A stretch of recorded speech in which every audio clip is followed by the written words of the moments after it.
Okay, welcome everyone to my channel. This is going to be a prep video for the game Symbaroum, and as you know, I try to prep in 1 hour for 4 hours of play.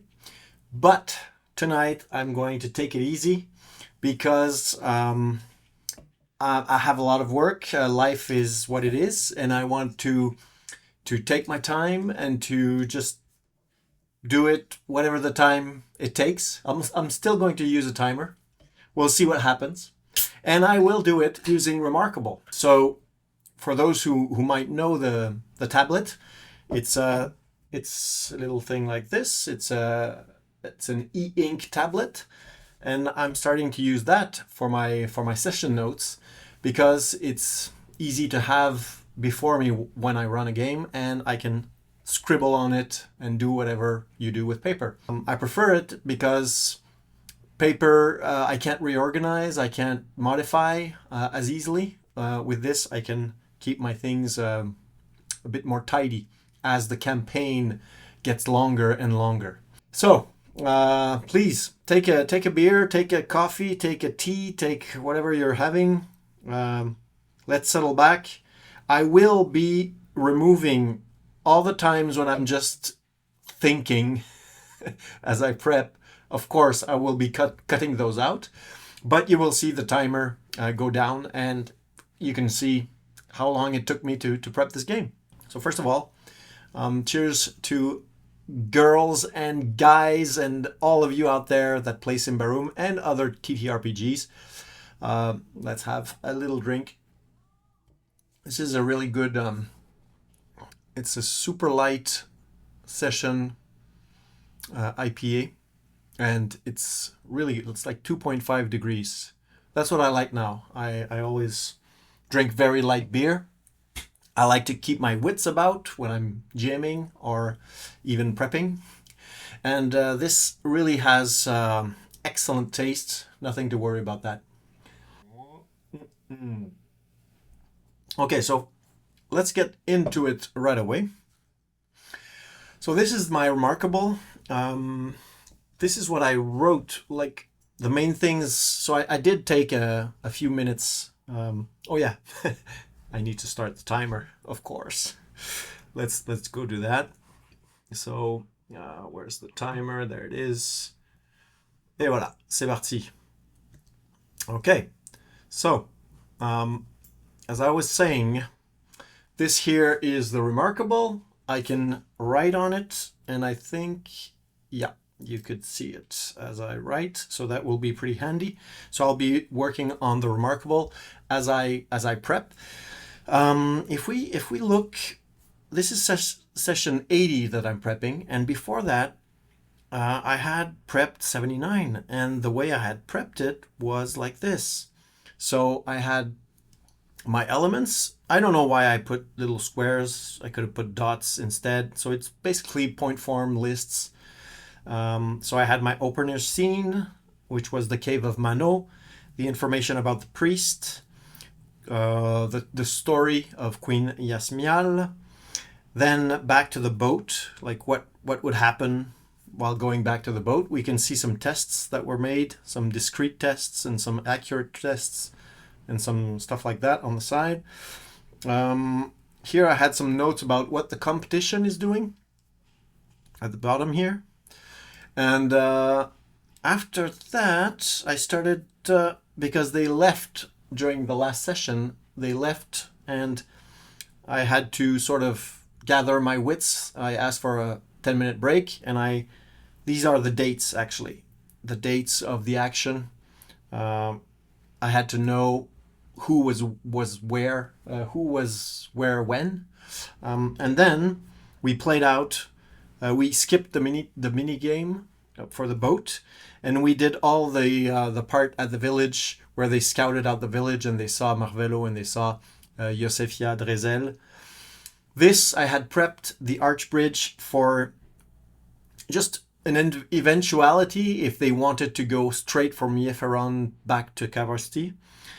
So I have some descriptions here of taken from the book basically, and I just boil them down. And here we are.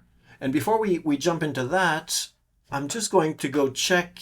I think I should pause the timer just a sec because I'm going to waste all my time and I don't want that.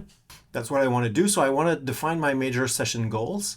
Then I want to use my session structure and scenes. What are the probable scenes? Of course, there's an opener. There are major plot scenes and locations. There's maybe a closer scene or a reveal or something. And then a session block structure basically is I'm just thinking, okay, for every 1 hour and a half block of play, what might fit in this block of play, and do I have all the ammunition I want? So do I have, the main scenes, but also do I have maybe an idea or two for PC specific flavor scenes, or some flavor events, and maybe a mini game. So I have there, then make sure each session block has at least 2 of the 3 pillars of engagement. I created that term. It sounds very pompous, but it's pretty simple. So are there some good role-playing opportunities? Is there an action scene opportunity or a mini game? So it's more, if we want to simplify the idea of the mini game, it's just the idea of the game first and role-playing second. So more strategizing by the players, maybe more dice rolling, more using of the rules, less freeform possibly. I keep everything pretty much freeform in my sessions, but you know what I mean. So you'll structure some little mathematical challenges with the dice, and the awe and lore drop opportunities. So that would be mood. That would be build up. Let's add that. Dramatic build up. Yeah, and I would say exploration as well. So, and exploration. So exploration can have multiple things to it. It can be, you can have some, when you explore, the thing that I'm putting here in point 3C is not the roles for opening doors and looking for secret doors and stuff like that. It's the actual, just the action of saying, I want to go see what's under the tree and the hole under the tree. I want to go see what's in the back of the house. That's the exploration. So there's no roles involved necessarily. There can be roles, but the point I'm making here is that this exploration leads to discovery, to lore, to reveals, maybe plot hooks, maybe clues. So are there any of the, is this what's going to be the main focus of this session segment? So I'll call it session segment, okay? In each segment, I want to have 2 of those ingredients. Usually that's enough because an hour and a half goes by real fast when you roleplay. And so you don't need that much stuff. If you have more, it's okay, but then as I did with my boat mini game, I just didn't use it yet. I just put it aside and I'll be using it probably next session. The write aloud, I will strike this out. I'm not doing this anymore. I think maybe it's fun for the opener. Maybe I'll write a few sentences for the opener. But it's just that if I really want to do it in 1 hour, writing read aloud text is long. So I think just keywords in a bullet point will be enough. These clues, lore, and other critical info, I'm going to strike that out too because I'm doing that as I go anyways. So I'm not... When I'm at GM tools, that's not what I'm looking for. This is what I want. My stat blocks and maps and bespoke random generation cards or tables, mini games, blah, blah, blah. And I'll be using probably some ChatGPT to help me out with that. We'll see. And here I'll put end screen. Yeah, so the last points 5 and 6 are optional. So this is what I'm going to do. So let's start the timer for real this time. Okay, so major session goals. So I have a main focus for the prep, a GM screen for travel events, because I have to tell you that I asked my players what they want to do. At the end of last session, they discovered the blue stone. They're real close to the rift to go in the underworld and to discover the door to Calvasti. But they voted and they want to go to New Earthmoor first and talk to Elida because they think that the information she has might save their lives once they get under Calvasti. So I'm going to have to prep the travel, the trip all the way up the Malgomor to New Earthmoor and New Earthmoor itself. Okay, so GM screen for travel events. So yeah, travel events is the big one here. Yeah, I'll just concentrate on this maybe. Timeline for yeah, so the timeline is super important here because they've got people running after them. So I don't need to be super precise, but I want to keep it, realistic and consistent. The new Earthmoor point form, that's very important, of course. PC spotlights. So what could happen? I think I want to have the Melian blackouts. Melian is a changeling. She had a blackout when she was waiting in the lobby of the witches on Calvasti because an elf took control of her to see what was going on. This elf knows that these characters are heroes. They saved Thistlehold and they saved Eox, and they know now that the elves, these characters are onto something about Symbaroum, about all that stuff. So they're keeping an eye. I want to have another one of those blackouts. Lodemé needs something because they're going back up the Malgomor, and so they're going to go by the dock of the Templars near the temple in the woods, and Elisabetta is there, or maybe not anymore, but so there should be some Templar action here. The trolls, that's a big one because Vild, a character that is a troll, stayed with Orangar at Faramorun because he wants to learn some troll magic, some troll singing. And I told them that maybe I'd do a little one shot of troll action because I think it's Captain Lindra that's going there. And there's Argaston also that's following her. And there are some elves with Malagai around, or whatever his name is. And there will be some action going on there. And so I thought that maybe it would be a nice little change of plan to have this played out and to give some troll characters to the players. So I'll just check. Maybe I don't want to spend the whole session on that, but maybe just a quick combat scene, like a quick roleplay scene followed by a quick combat or negotiation scene could be cool. Rumors, just have an idea of the rumors from the south. Physical maps, blah blah blah. Okay, that's the end.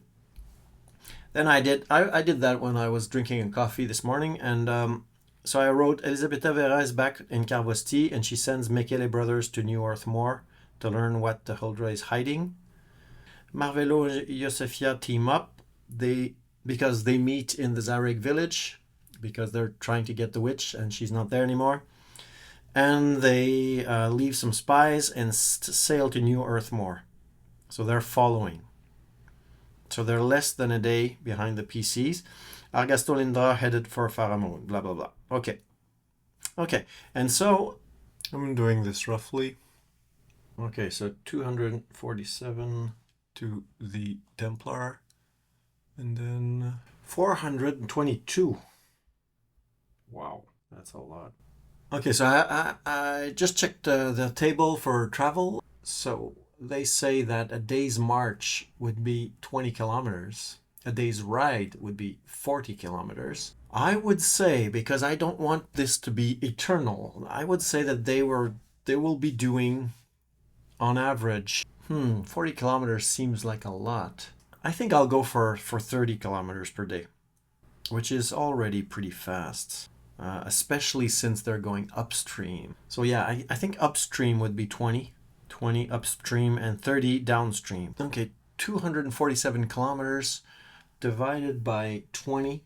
So that means it's a 12-day journey all the way up to this place. Okay, and then okay, so it's quite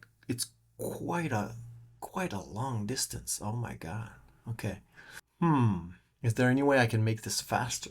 Okay, so let's just we'll keep that in mind. I'm going to and we'll call this opener. So there were 3 boats that they saw.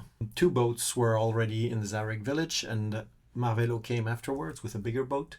So they have 3 boats. Yosefia and Marvelo will be going to the Archbridge first because they know about New Earthmoor and they believe that maybe the PCs will be heading that way. They might waste time checking around the Blue Rock, but if they don't find traces of the passage of the PCs, they will just move on. Why would they do that? Because they're seeing the sail in the distance. At least Yosefia is doing it. So I could say that slows her down, and Marvelo and Yosefia end up entering the Malgomor pretty much at the same time. And this is where I might want to use some ChatGPT action here. Happen. Let's say create 8. Okay. That's really complex. Okay, let's check them out really quickly. I think that Whispering Willows, I like it. It's funny because the Whispering Rapids is a thing. So I think that maybe that's a good idea. Okay, let's have the Whisperer in the water be flanked by Whispering Willows, some of which are ravenous. The big question is, how do they get beyond these rapids using larger boats? I think I want them to do so. So I think I'll have okay, so a working crew. Okay, so I like this idea because it shows that the influence of Ambria on the forest is one of civilization, colonization, exploitation. So that would be nice. The Whisperer in the water, I think these rapids, the waters hide sucking pools where it's a rapid, but there are some kind of holes in the rocks, which means that the water goes down in those holes and sort of turns around and the current goes over it. So you can be sucked into one of those baths, like deep baths in the rock, and be stuck and just rolled around till you die. And just to make things interesting, I need to have a choice for the players. So what's the choice? Okay, so I've got 2 options there. They can wait and wait for their boat to be rolled on the logs. That's the safe way. But as they're doing that, Marvelo, probably Yosefia first, because I want to introduce. Okay, I'll go by Yosefia. I want to introduce a new character. They didn't meet her yet, so that's a good choice. Or they can hire Odavs and might get into, like, they'll go up the actual Whispering Rapids, but so there will be all this ambience of the Whispering Woods, the Whispering Willows, and of course, if I want, I can throw in a Willow attack, and that can be nice, especially if they see that they're pursued. So we'll see how it happens. They could decide to haul the boat and then realize a bit too late that they're being caught up and then change their plan. And so there will be enough boats for Yosefia to follow. So I can add this here. Yosefia will also hire Odavs. There we go. So that's cool. I like that. So what would be the next stop? Okay, so this is the next stop. It's in French. I just copy pasted it from Eptabase. Let's put some events. Okay, first some secrets, then some events. Okay, I just wrote a few things here. So I wrote that, you know, the staff knows who was going around. I think they were told, but they were ordered to say nothing. So that's better. So that means that to know what's going on, the players are going to need to use some abilities, strategy, bribery, whatever. They know that Captain Lindra came X days ago, so I don't know. I'll have to calculate this. Elisabetta Vera went back down to Carvosti. A strange band of fortune hunters, that's Dagesto, went by real like 2 days ago. So it gives them some urgency to get to New Earthmoor. And so the Templars that they had captured in Howling of the Damned Gods, those Templars, there was a Gelia Olarac or something like that, Segri, Sir Segri Eldera, and another guy. And they are now under the orders of Lodome because they were punished, and Lodome was given the job of sort of reforming them and making them good Templars again, which she absolutely didn't do. And these Templars are in Thistlehold, or at least they were, and they're under the supervision of a Master of Arms that is like Lodome's right-hand man. But I know that in Thistlehold there is Baumelo that came back with Sister Losadra, which is a very fanatical black cloak from the Whip of Prios. And so there's like a comeback of the fanatics in Thistlehold right now that's going on. And the players are not aware of that. So I think that the Master of Arms is having a hard time controlling the more fanatical elements of the Templar squad that is there. And I think that I will just say that Sigri Eldera, she's there. So you might be thinking that all this moving about of characters is maybe not that important, but I feel that that's what makes the world feel alive. And as soon as I can let the players know that the NPCs they know are doing stuff, I like to do it because it gives them a sense that things are moving and that they can't just stay idly by because they might get some bad surprises. Let's go to the very important stuff. So let's go to. So first of all, I just want to give a bit more depth to the actions of Fundibar because he's really far away from his tribe. And why would he, like, was he really sent down to completely just burn and destroy? I mean, in this case, they want to kill some Ambrians and cause the Ambrians to overreact because they want to convince the other barbarians that the Ambrian menace must be confronted and that the Blood Daughter is the one that will lead them to victory. So I can write that first. So that's his mission. Just having this motivation from my NPCs, my main NPCs in the scenes, of course helps me roleplay them. That's why I want those to be up and, you know, foremost in the up front. Now, why are they not attacking already? Why? Because in the printed material, I think it's said that. Let's go check. So what they say is that okay. So that's pretty much what I wrote. I will go over, as you can see, but I've lost quite a lot of time flipping from window to other window and trying to make sure that you can see what I'm doing. So here the important thing is Fundibar.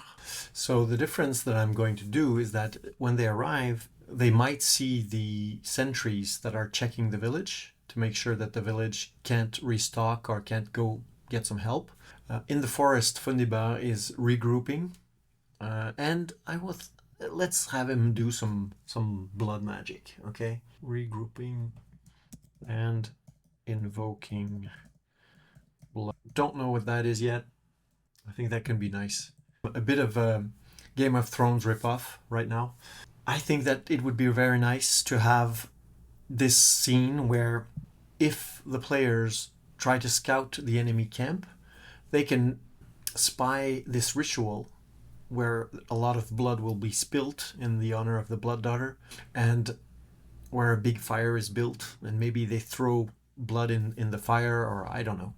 And in this fire, the Blood Daughter appears, and she will bless her warriors. It's a bit like a magic circle communication, but with a bit more pizzazz, a bit more Blood Daughtery feel to it. And that ritual, if successful, will give a buff to the warriors, which means that the fight will be harder. So again, trying to give some choices here to my players. Okay, so that's the gist of it. I'm going to add that, I want to have the Mikere brothers arrive. I think that I'm just thinking about the timing of it all. I think that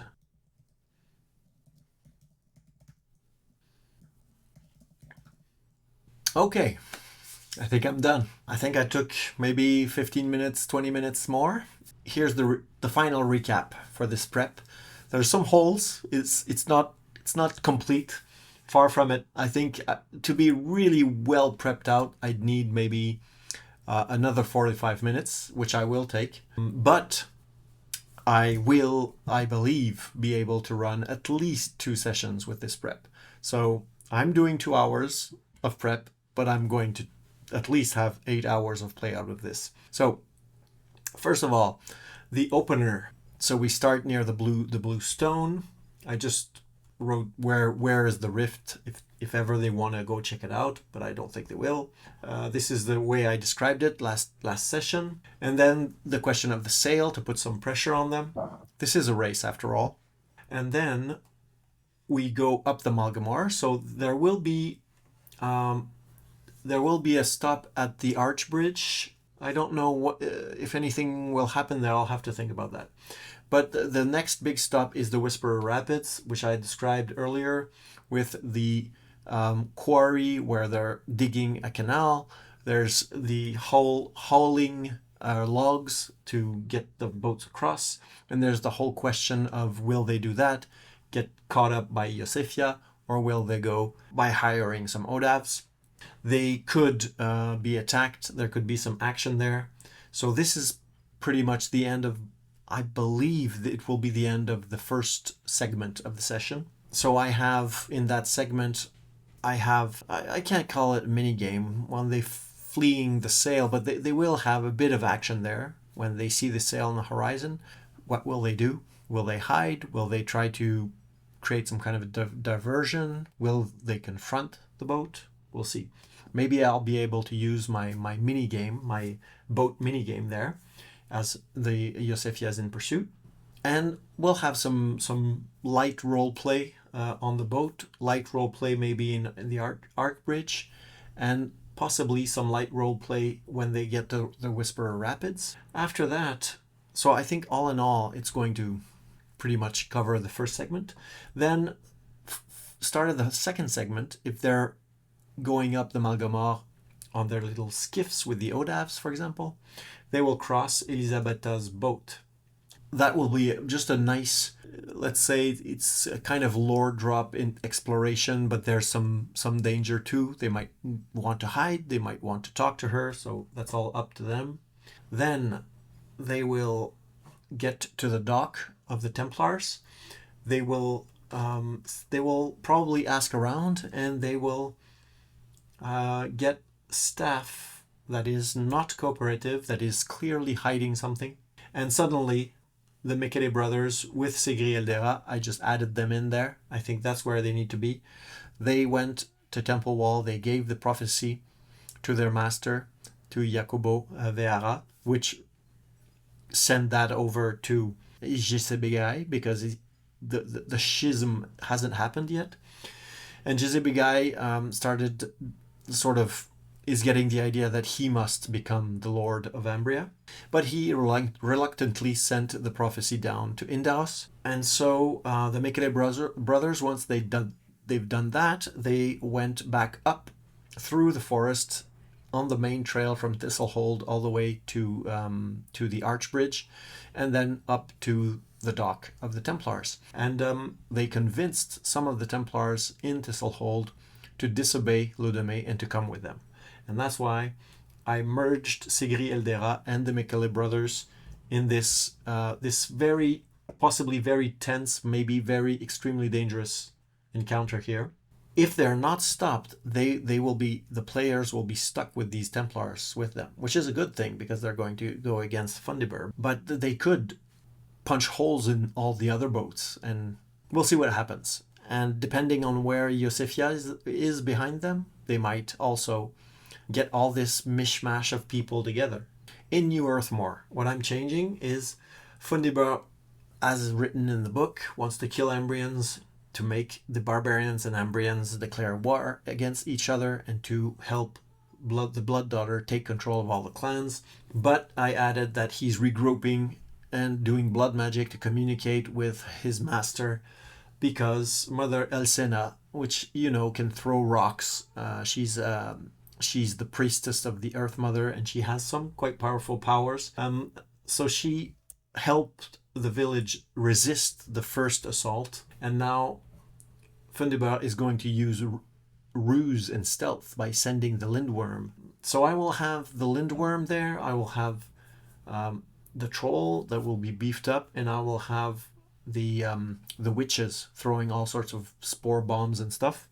So it'll be a bit more chaotic than in the book, because my players are much more powerful than what the level of power is expected for this adventure. The other thing I added is Huberdo, brother Huberdo, which is the one that was trying to save Elsena in Howling from the Damned Gods. He's a friend, and he's there because he escorted her up to this village, and he hates it there, and he wants to leave.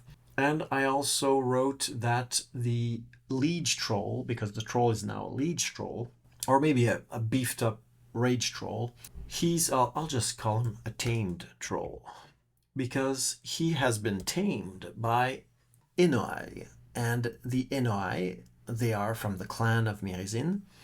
They will be impressed, maybe scared of Mirizin. I have to scare. The idea here is that the clan of the Enoai has been dominated by the clans of the north, and so these Enoai have allied with the Blood Daughter and are sort of proving their worth by doing these raids with the Gauais. I think that it will be interesting because they can get some information about the Enoai. I really need to present them in a way that is clear that they are like Mirizin, and so it will be interesting to have some kind of a Mirizin backstory element there. The last thing for the scene is Dagesto with the crew. They got there first, but they quickly realized that the village is under attack, and they are stuck in the woods and don't know what to do. They know where the camp is of the barbarians, so they can help the PCs find the camp. They can give some information on the layout of the place, but they're just, if the PCs play well their cards, they can become some allies for them. That's the prep for now.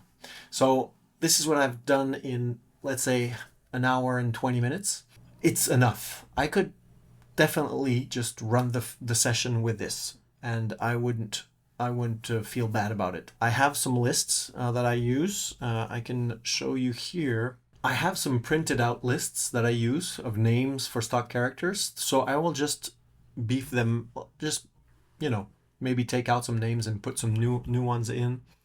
And we have this little element here that can easily give me some names. So I can have some barbarian feminine names there. So I will just jot down a few names. What I like about my remarkable setup is that I can add those on the fly. I can just add some names. It's really easy. So this is what I might do. I can say that I'm often almost ready when I start a game and never completely ready. And I think that maybe that's a thing that you have to get used to when you're a GM. If you're always waiting to be completely fully ready, you'll never be ready. So you just have to jump in at some point, and you know that you can ask for a 5-minute break, add some stuff in your notes on the spot. You don't need to improvise and ad-lib things when it doesn't, when you don't have the ideas. You just ask for a break. And there's absolutely no worries doing that. Everybody needs to go to the loo, to go smoke some cigarettes or whatever, whatever the vices that your players enjoy.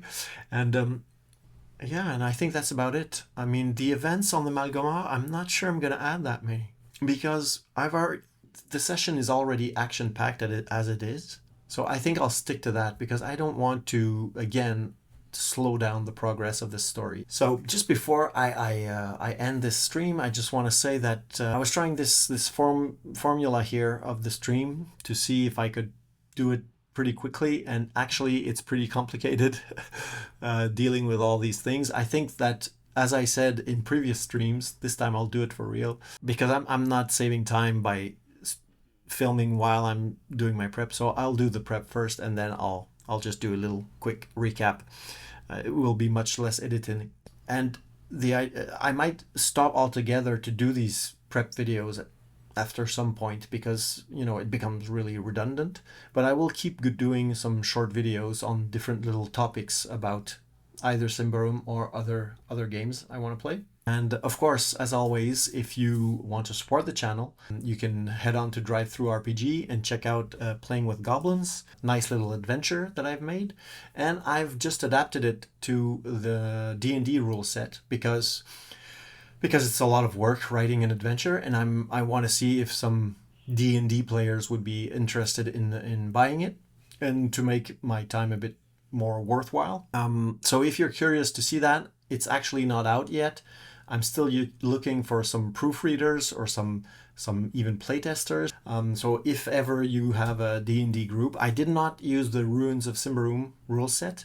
I wanted to transfer it truly to a generic D&D setting. This adventure can be transferred. Some people had even not accused me, but told me that my goblins were not, Symbaroum goblins enough. And yes, I agree that it's not typical Symbaroum, because I wanted to write a bit of a beer and pretzel kind of scenario that at least starts as such and then gets darker and slides into a more Symbaroum vibe later on in the adventure. So that's what I did. And in this adventure, well, you have a complete goblin village in there, the description of the welcome feast, and you have some spreads where all the elements of the village are described, some nice color maps and everything. So there's stuff there that you can just rip out and use in your own adventures. So there you go. If you want to support this channel, you know what to do, and you can also just simply leave a comment and a like. That helps enormously, and subscribe so we can one day reach the fabled number of 1,000. So take care, have fun at your tables, keep it light, keep it bright, and keep it very dark under the bows of Davokar. Bye bye.